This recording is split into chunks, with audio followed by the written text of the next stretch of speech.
सामने खड़े हैं तो आए बराए करम वो आगे तो ले लें। और खैरबा इस्लामी में तो खैरबा इस्लामी को जो वजीर दिया है कि बर्तन उठा के दिएगा, बर्तन को उठा के रहेगा। खैरबा इस्लामी भाइयों से गुजारिश है, आज आखिरी इफ्तारी है और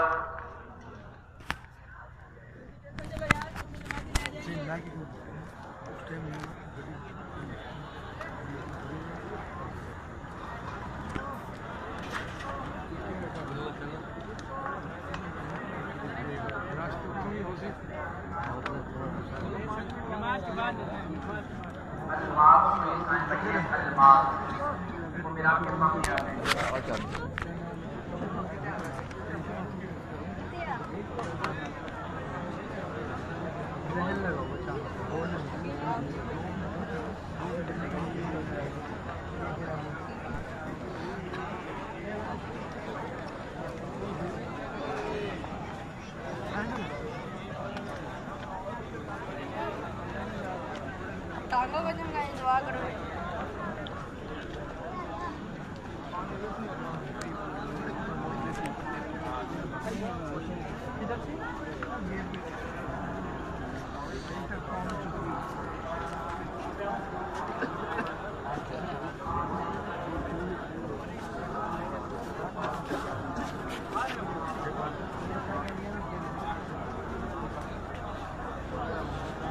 बोलिए